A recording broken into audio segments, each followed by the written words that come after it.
Well, good afternoon to you all. I'm really happy to be with you all today. Thank you for taking the time to be here.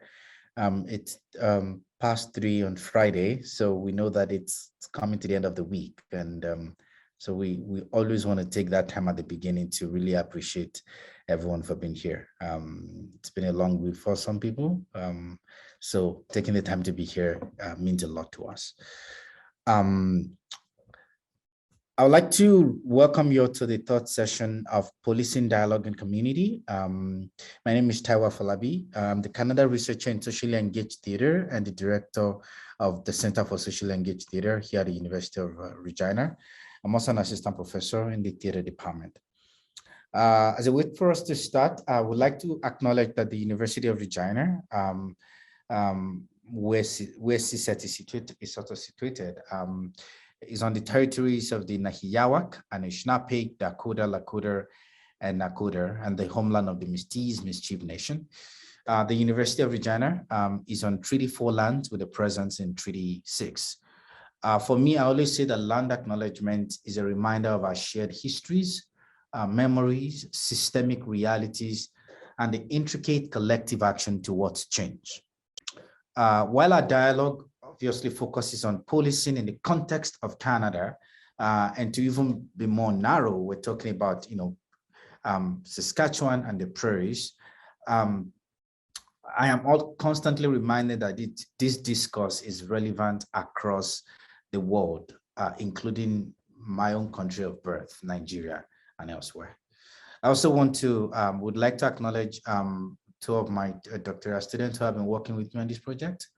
Luba Kozak and Ibukun Oluwafason. They've been working amazingly with me and really love the opportunity to engage with them. We're recording, so we ask folks to keep their camera off if you don't want your video to be seen. If you decide to talk during the Q&A, please know that your video and of course your audio will reflect in the recording. I think our guests really, panelists do not necessarily have an option to put off their audio and video because we're going to be listening to them. The recordings of past episodes, and of course this one also will be on CSET YouTube channel in case you want to check it out later on. Importantly, we're dedicated to making this space for respectful conversation where everyone's opinion and experience is valid and equally important. And it's always important. I always want to start this way also as a way to hopefully prep us that we hope that we engage in lively conversation and strongly encourage dialogue. Which we believe is valuable tool for navigating sensitive topics. We also would like to remind everyone rather to be a respectful listener and mindful in their responses. For the purpose of our interaction, we define respect as a way of treating and thinking about something or someone. We encourage our panel and audience to ask questions, to reflect, and to share in a way that humanizes others, not dehumanize. For our audience, please use the chat box to ask questions, which we will read out and look forward to addressing. There's also closed captioning happening. You can click on the live transcript to show it on your end. We also have ASL interpreter, so please let us know if you need any of these service, any of these, and if you need any of this at any point. Finally, I would like to really acknowledge our community partners on this project, Regional Police Service, Chief Evan Bray, and I'm happy that he's here today, and of course his team. They've gone over and beyond to facilitate our work and in terms of really getting on to partner with us to be part of this. Special thanks to our guest. So what I would do quickly then now is for me to quickly introduce our guest, Dr. Michelle Stewart, Rochelle Dubois, Dr. Nancy McNaughton, and Sergeant Sheri. I hope I got it correct. Okay, okay, that's good. I'll just do a quick introduction of the four of you. I also want to say that we also put all your bios on our website, so in case folks want to read more about you and your work, they can see all of that there. So quickly, let me quickly do that introduction. Dr. Nancy McNaughton is a health professional educator with over 30 years experience in the field of simulation-based education, primarily in mental health. She's an assistant professor with the Dalla Lana School of Public Health at the University of Toronto, and a scientist with the Wilson Center for Research in Education at the University Health Network. Since 2010, Nancy has developed and delivered training for a number of police colleges in Ontario, and is actively involved in the development and implementation of a non-police community crisis response training program for the city of Toronto. She's also an interim co-chair together with Curtis Clark, retired deputy member of Advanced Education Alberta, of the Research Advisory Committee for the newly formed coalition for the Coalition for Canadian Police Reform. It's good to have you today, Dr. Nancy McNaughton. I'll move on to Dr. Michelle Stewart, who I am privileged to be working with already here at the University of Regina, an associate professor. My introduction of Michelle is kind of very personal, because when I was coming to University of Regina, and permit me, I'm not going to be reading all the great work that she's done. I just want to, it's very personal, because this kind of work, you always just need to talk to someone. And she was the first person that I reached out to and say, hey, this is my research. And she just kind of embraced me, spent time to talk with me. And after that, we've been able to work, we're creating project together. She also connected me with Rochelle. And I think for me, beyond all the great, work that we do in academia and those things that make it, it's beautiful, but that human element, that opportunity, that space to listen, that space to connect, I just find that with Michelle, and I just want to acknowledge that in my introduction of Michelle today. So thank you so much, Michelle, for being here. Rochelle, thank you for being here. I got to know Rochelle through Michelle, and I always joke with both of them. They have rhyme with their names, Rochelle, Michelle. And I know that Rochelle is going to speak more about how, about her. But to say that Rochelle is an activist, she's really invested in really speaking against the injustice, particularly around policing here in Regina and in Saskatchewan. And it's a very personal, very, very personal journey. It's not in my place to speak to that. I know that Rochelle is going to speak to that by herself. And then finally, Sergeant Sheri. She's with the Regina Police Service. And then she has over 20 years of experience with the service, working in different capacities. And I'm really, and I think right now she's working around communications with the RPS. Thank you so much, the four of you, for being here today. And then I'll get us started with our first question that we have here. And maybe we can start with let's start this question with Michelle. I know that all the four of you have diverse experience. And so I'm really, looking forward to you drawing from your own experience. So I'd like to start the general prompt that we did send out to the four of you. And Michelle, maybe you can get us started. From your experience, we'd like you to speak to ways mental health impact policing in Canada. We'd like you to consider this question both from the perspective of community, and of course, if possible, I know that, Sergeant Sheri White might speak more to the police officer angle of things, but I'd like you to really speak to that, the issue, piece around mental health and what that looks like within the culture of policing here in Canada. Over to you, Michelle. And from there, we'll just pass it around. Oh, to me first. Yes. Well, I think I'll keep my comments relatively brief on this, but maybe by way of situating myself within this conversation. So I've lived in Saskatchewan for 11 years. And prior to that, I was in California. And prior to that, I was born and raised on unceded Coast Salish territories and other locations in British Columbia.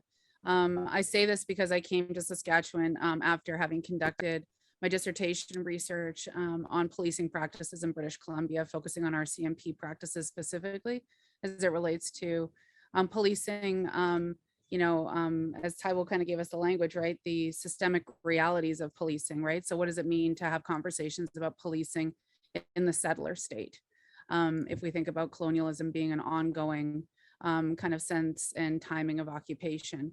So I come to the work myself with a fairly complex relationship to the Indian Act, but I was raised as a settler. My dad was in policing. My dad was in the RCMP. And so I was raised in a household that did have policing, as part of our fabric. So when we're thinking about conversations about mental health and wellness, as I understand it from Taiwo more broadly, if we're thinking about the community and if we're thinking about police, I think that these are two separate and then interconnected conversations. Because of course, first and foremost, we should always be focused on the health and wellness of community members.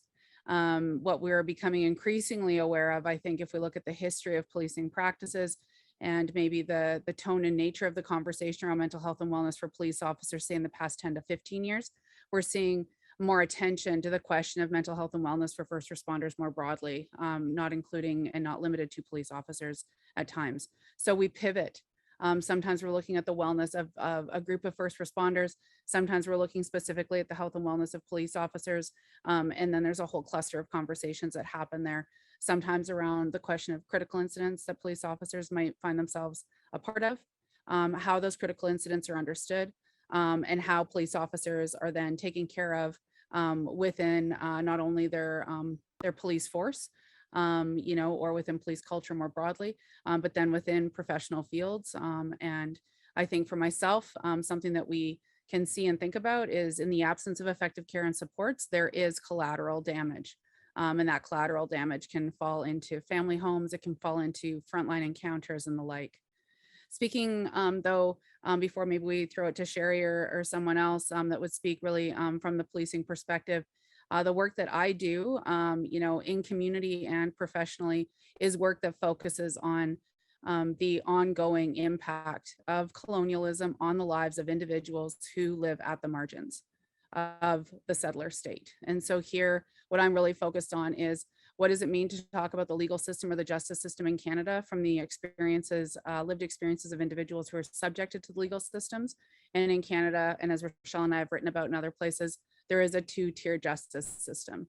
There's one justice system for white folks, and there's another justice system for folks who are not white. And that includes Indigenous and Black individuals or BIPOC folks more broadly. And if we think about mental health, wellness, and justice from that lens, this is a fairly rich landscape that we should be invested in and thinking about in all of its particularities. And so today I'll speak a little bit more on the social justice side and the work that I've done with Rochelle and others. So maybe I'll throw it to Sheri. Absolutely, thank you. So again, I kind of looked at that question and it made me ponder. I know historically police have always had a role in mental health, in the fact that there's calls for people in crisis, attempt suicides, mental health warrants are things that we're legally obligated to enforce. So there's always been a history there of some mental health piece, but I would say in the last 10 years of definitely of my 20 years of policing, I've seen a shift in the amount of calls that possibly have underlying mental health and addictions piece to it. And it's often underestimated. So if a call comes in, it might not be identified as a mental health call for service, but when we get there, we later learn from the individuals based on what they're telling us. And people are pretty open these days about talking about mental illness and what they're suffering with or what they're seeing and hearing. And so we don't always capture all of that information, but it's definitely become a part of our day-to-day experience in trying to navigate how to handle these calls for service and how to get the referrals, because we know that we are not the professionals there with the mental health training to guide this person, you know, start to end on their journey. We're just there coming in temporarily, and often we're coming in when people are at a height of crisis or they're at their worst. And so we identify that, you know, some people do have negative experiences with policing, especially when it comes in play with mental health calls for service. But I think we'll get to it. But a lot of the stuff that we're working on is just identifying where our role is and where we can maybe take a step back and have other people come in. Yeah, I don't know how far you want me to go with that, but I mean, there's always been a play there, and we have to remember that mental health services are voluntary. And so we do see a lot of repeat calls for service because, like anybody else, we can't force people into treatment and care, and maybe they don't want it, and maybe it's not an option for them, or maybe there is no bed available. And so by nature of some of the situations that these people are coming from, homelessness, lack of family supports, they do come into frequent contact with police. And so it's just trying to navigate how we can get those people connected to services so that they aren't having these experiences with police and that they can get the help that they require. Thank you, Sergeant Sheri. I'm still going to come back to you because the perspective, I still love to get another perspective around mental health within the police officers themselves, right? Why that is forward-faced, public-facing, we also want to take a deeper dive internally. And you did speak to something that hopefully we're still going to come back to around the piece around police officers not necessarily being equipped to actually handle some of these, you know, distress calls that focus on mental health and all. So we're still going to come to that. I want to go to Rochelle, and one thing that I did say is I love how we're starting this because we're positioning ourselves, and that's what the question is about, right? What's our entry into this? So thank you for taking us on that, Michelle and Sheri. Over to you, Rochelle, and then from there we'll go to Nancy. All right, so guess you want to position myself. I grew up in Regina, Saskatchewan. My whole family has been in the area. I have seen a lot of unpleasant things regarding the justice system, my people, my family, even myself, being in situations where we've had nothing but negative experiences with the police services here in Regina. And it's not even only me, it's been, you know, the stories growing up was endless and it was constant throughout my whole life. So dealing with the police growing up was never a good experience. Like the cops they weren't there to help us. They never were. That's how it was growing up. That was the mentality I had growing up. You know, my mom had the canine sicked on her when she was a little girl walking around in the hood, as that was her experience with the Regina City Police. My uncles, I've seen them beaten up, getting the Starlight tours here in Regina. I've seen them come back from the cells, you know, get picked up fine, come back all beaten up, things like that, you know. So it wasn't to have to call the cops wasn't something you always wanted to do. You didn't call them to get them, you know, to make you feel safe, because whether they were around you or not, you didn't feel safe. This was Regina, Saskatchewan.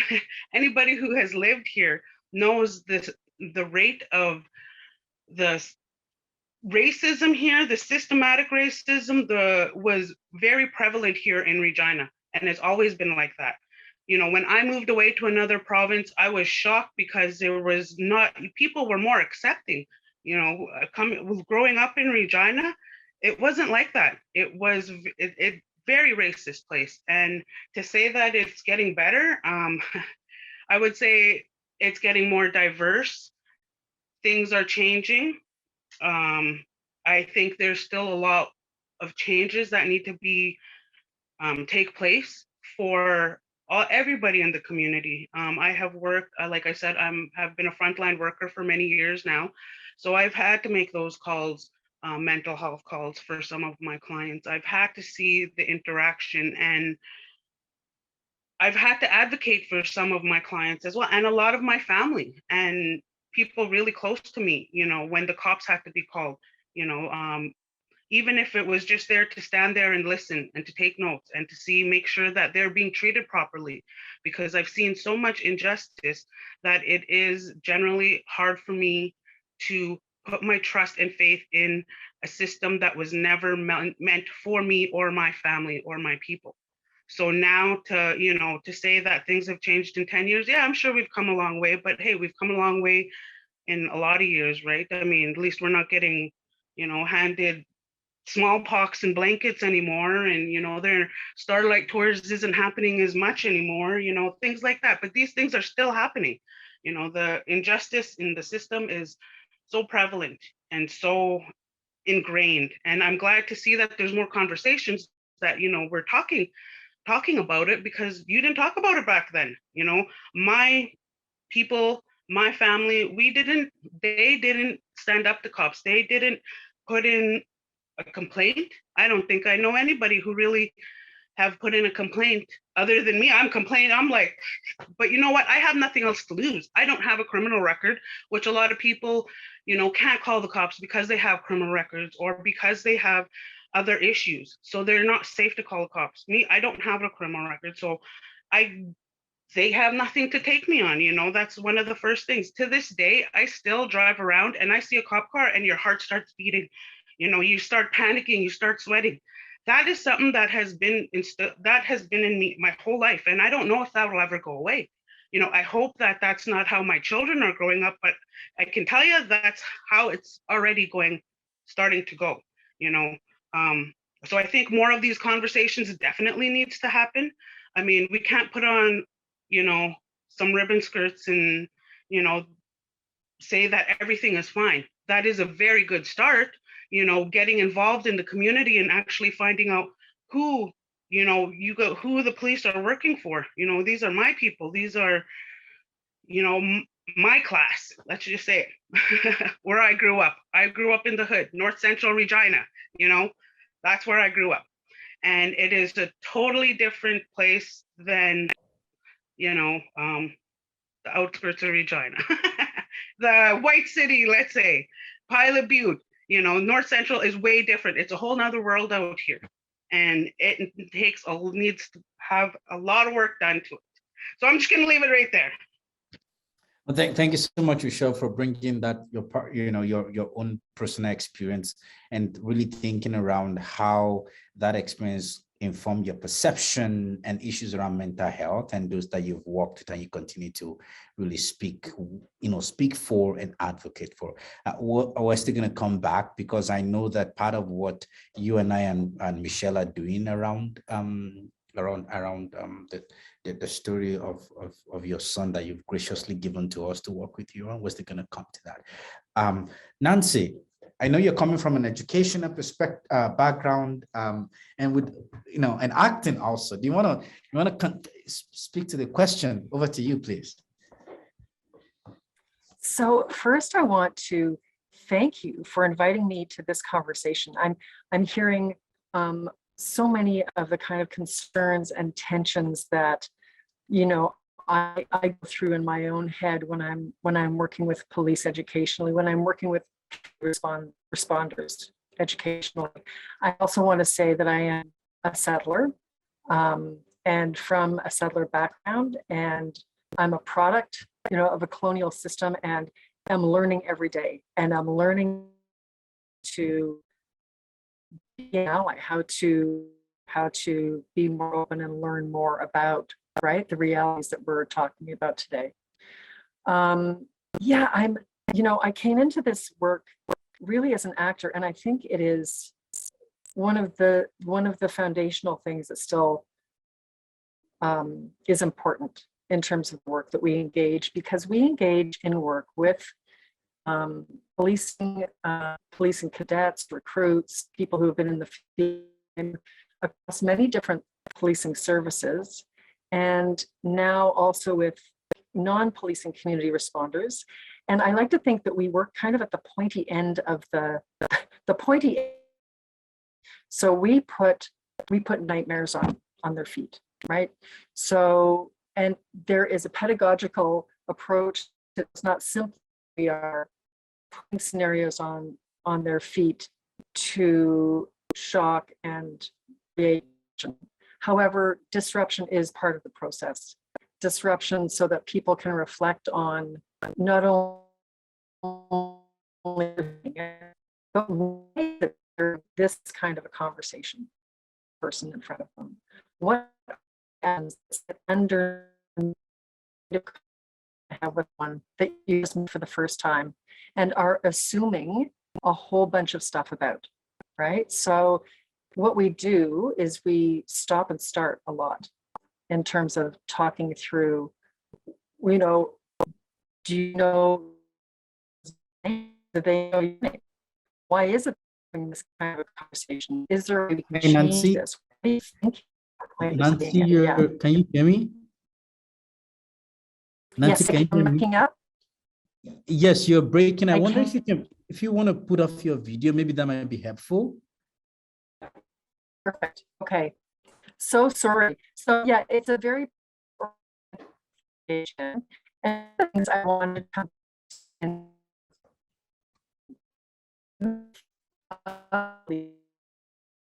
community is that We know can. that helping keep Nancy, you're breaking. Oh, I think we lost her. So what's happening where Nancy is that I think there's a huge storm happening, so it's really affecting the internet. Apologies about that. We'll try to connect with her. Luba is on that. She'll try to connect to her. I really love to hear her perspective on some of these things. Well, we've started on really finding a way to get, you know, to really position ourselves into this conversation, and this is beautiful. So what I want to go back, and I'll start with Sheri here. Really, what are the existing mental health interventions, and if there are, and resources available for both communities and police officers. And this is where I said I'm going to come back to you earlier on, because it's a two-way. We're considering the idea of mental health from two angles. You know, one of the things Rochelle did mention is that the community first, and then we need to talk about mental health from the position of the community itself. That's really critical. But then also from the perspective of the office of the police officer. So I'd like you to speak to that. If that's okay, Sheri. Of course. Yeah, and I would argue, like, we are community members as well. And so the services that I'm going to talk about that are out there for the community are the same services and resources that are out there for us as well. Many of us have loved ones with mental illness, histories of addiction, trauma. People themselves have that here and have diagnosed mental illnesses. And so I know it's two separate, but to me, it's a lot of the same. The opportunities and you know, depending on where you work, you might have extra service providers that you can access compared to somebody maybe who isn't employed, but there are services out there. And I think most of us officers see ourselves as the community because we are the community that we serve. But when it comes to resources that are out there, I mean, there's so many. We've seen a shift with COVID, which I'm sure maybe we'll talk to at some point. But I mean, there's always look, we tell people to start with their own providers, run through their own list. So talking to their doctors, seeking out like any kind of specialty in something, having these conversations, talking to a peer. If you have contact with police, obviously we've shifted a lot of the way we respond to these calls, and it's not just that we leave. There's a lot of follow-up work that's being done in relation to our police and crisis team, our hub team, and our collaborations that we have with all of our other agencies. So there's often a lot of, it's kind of like case managing, but not really, but ensuring if there's a request for referrals or somebody's asking for help, we don't say, well, we can't help you because we're the police. We say, we can't offer that service right now, but we have somebody that we can connect you to. And so would you be willing to let us, share your information and make a referral? Or can these people come to your home? Can we call someone right now that can come and kind of take over for us? And that's really where some of the gaps are, is because police ultimately sometimes have to respond when it comes to public safety, but we definitely don't have to remain. It's just there's really limited options on who these other providers, non-police related, can attend, especially after hours. Other things that we suggest to family and friends when they're calling us is, there is a mental health warrant process, and that's for people maybe who are don't recognize how unwell they are. They're deteriorating from their norm, and there's lots of concern from friends, family, loved ones, bosses. There's a different avenue there. If anybody comes into police contact and by nature it's believed that mental illness maybe was part of the contributing factor, we have officers, our PAC team does it, but officers do it on a daily basis, where they're trying to divert the justice system altogether, recognizing that although this could have been a shoplifting, there's something much larger at play, and this shoplifting is not in the public's best interest to lay this charge right now. What else can we do? And then on the flip side, if a charge is laid, we make a lot of referrals to mental health court, which is treatment based, not criminal based. And so if you go through mental health treatment court, then you don't have a criminal record, and it's not necessarily about the incident. It's about the connections to services that maybe you were lacking, or you were asking for, or you required or needed. And so people have an option to participate in some of that. And then of course, there's tons of facilities, the mental health clinic, our brief detox center. If you're going into any of those facilities and asking for help, they're the problem solvers and can make the connections to services. And those happen on a day-to-day basis without police contact at all. And so, there's resources out there. The difficulty now with COVID is there's long wait lists and no beds for inpatient or detox. There's no, treatment facility when you want it at the time. And so it's kind of a waiting game, or it falls back to the person themselves to advocate for themselves to get a spot.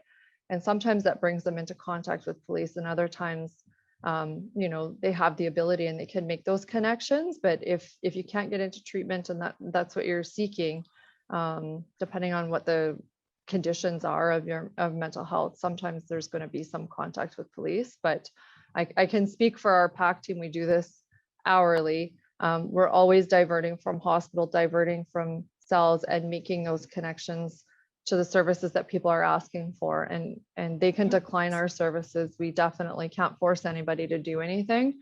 But really the end goal for us is to walk away from that, because we aren't the trained people to kind of offer up solutions. We're trained on how to de-escalate and manage the situation at the present time. But as for the follow-up work, that has to come from other organizations, non-police related. So this is great, Sheri. Thank you so much. There's so many things you've said that I'd love to unpack. Hopefully, time will permit us. But if I am a citizen, a resident rather, of Regina, what mental health services are available for me that you could point me to? Or if I am, as a police officer, what mental health services are available for you? So maybe we can even start from there in terms of, are there mental health services available for police officers that would help them in their day-to-day work? I do understand the idea that community are police are communities. Yes, we live in community, but in terms of resources available that could help, community members, are there any that we could point community members to in terms of specificity now? Yeah. Could you mention some of them? Yeah, absolutely. So our main person that we're always talking about either is mobile, so they do a lot of phone interventions. So if you're struggling with farming, it could be gambling, it could be mental illness, addictions. They have a wide variety of services and they operate 24/7. So they're a fantastic resource. Primarily by phone, they do attend out sometimes, but our Coast team, so it's our community outreach team that's associated through the mental health clinic, they will actually come out and assess. They function much like PACT, but they don't have a police officer. You can attend the clinic, you can phone them, family and friends can phone them and explain, here's the situation. We're worried about my brother because of the following. That team then can go out and assess, they can support the family and work them through the process. And police would never know about any of that information. So they're available to the community all the time. There's rapid access, like the RAM clinic for addictions. There are service providers out there. We also tell people to start with their family doctor. The problem is a lot of people don't have a family doctor, but doctors could make referrals as well, and they can also assist with medication if required. But there's lots of services out there. And then 811 again is like a general catch-all for a good place to start. And then they do a lot of the connections to services, and again, doesn't involve police for the most part. Can I build on that, Taiwo? Yes, go ahead, Michelle. Yes. Great, thanks. So in addition to the projects that I have that we've mentioned here, working with Rochelle and Taiwo, number of projects that I've also worked with, with RPS, community-based projects and projects around different complex needs in the justice system. I was also involved in the evaluation of the mental health disposition court here, which is one of the therapeutic courts that that Sergeant Wild was mentioning. So I just want to sort of pivot our approach as well and ask some other questions of us as community members. We can think about this during COVID, and we can think about this, if there's an after COVID, but before COVID. As a community member, if you see someone in crisis, what do you do? Because if your instinct is to call the police, that's one of the fundamental and structural issues that I think we need to be able to address. It's one that's called into a question when we're thinking about not only police reform, as well as the abolitionist movements that surround policing, but they're also deeply informed by the issues that Rochelle brought up, which is for some people, calling the police feels like an act of safety, and for others, that is not the case. And so, in some of the work that Rochelle and I have done in community trainings and workshops, that's something we've sort of pressed upon people is, do you call the police for all the things that happen in the community, or do you take some of that upon yourself as a community member, right? Going to Sheri's comment that the police officers are part of a community. Yes. Concurrently, community members are parts of communities and can engage with one another instead of relying only on police officers to mediate all of our interactions. And we can think of a number of high profile incidents where, for example, wellness calls have gone very, very, very badly, have become lethal engagements for individuals who were in crisis and their needs were not met in that frontline encounter. And so I just want to sort of get us to think about, like, when we're asking, for example, Sergeant Wild, what's the landscape, what's available in the city? I think it's kind of incumbent upon all of us to really be aware of what is available if you see someone in crisis. Because yes, after hours, we can call mobile crisis, we can walk to mobile crisis, we can walk into mobile crisis. This is an agency that's available as soon as social services, for example, closes its doors. The idea is that there's a 24-hour response that's available through an agency like mobile crisis. There's a number of other agencies that folks can go to. Individuals can be directed to their family doctor, but many folks don't have a regular family doctor. They might only go to clinics. They might have a whole host of other complex needs and traumas that prohibit them from accessing on the expected paths. And so that's where important organizations, including the Integrated Justice Program that I'm associated to, but a little biased there. But frontline workers then do that really important work of walking with individuals to try to figure out, where do you go during COVID? When so many doors were closed, and some doors are still opening and closing, right? That's very confusing for individuals in the community. Where do you go when you're in crisis? What happens if you go to the hospital and you're turned away, as we just saw with a very high profile incident in Saskatchewan, right? Involving Samwell, right? Being turned away, right? Because you're encountering that thing that Taiwo spoke to right at the beginning, those systemic realities, as Taiwo called them, right? But we're blasting into these moments where people are misunderstood. They're reaching out when they're in crisis, and they're meeting with all of the violence the system has available to it. So I think one of the things that, I'm just letting someone in the room here. I think one of the things that is really important as active members of the community is to understand what these systems look like in practice. Because I think people think, oh, you would walk down to Canadian Mental Health Association. Well, do you know if their doors are open? Or you can go to the Schizophrenia Society. Do you know if their doors are open? Do you know if they provide frontline supports and services? Many agencies had to reorganize during COVID, and many agencies are fundamentally restructured since COVID, and in part because of the pressures that COVID brought, as well as the need to work remotely. I would say something that's really important to raise too is who has access and where does equity lie when we're thinking about access to the justice system. So Rochelle's indicated, like Rochelle works with the IJP and Rochelle's done other frontline work. As soon as an individual is justice involved, their access to key agencies that we would understand would be part of their kind of team of supports are not available, because many agencies don't feel comfortable working with someone if they think that they're justice involved. And so we have a number of kind of complex challenges that we have to think about when we're thinking about someone in crisis, and then the long-term path to supports and services, especially within the framework of structural inequality. And so I would probably clarify a little bit to Sergeant Wild's comment. If someone comes through the justice system, so we think about all those frontline encounters, all that discretionary power a police officer has, if eventually though a charge is brought forward, then Crown serves as the gatekeeper to decide if some of these matters, right? They look through bail docket, they look and see, does this individual maybe have some other issues going on, and maybe a therapeutic court would be better for them, for which we have the mental health court, we have a drug treatment court, domestic violence court. So we have a number of therapeutic options, these very intensive courts that are meant to be a little bit more focused on the context of the individual. But in the case of the mental health court, can folks still hear me? Yes, we can hear you. Even though you're frozen, we can hear you. Okay. We can hear you now, yeah? Okay, Go ahead. I'm going to turn off my video and keep going. Great. In the case of the mental health court, the mental health court is a court where you have to come in and admit guilt. And you're in that court to move through a process then of trying to find community stabilization. And then on the longer path through a participation plan or a community stabilization plan, ideally the outcome is that the individual has become stabilized by being really integrated into the important supports and services that are available in that roundtable approach to case management. But those are still courts where someone has to come in and admit that they did the thing so that they're inside that court. So they don't leave without a record. That might be the outcome for some individuals, but they are entering a guilty plea entering. And so one of the challenges we have, and the thing I found very striking when I was doing the reviews of the mental health disposition court and working within those therapeutic spaces, is disproportionately in the justice system, individuals have complex needs.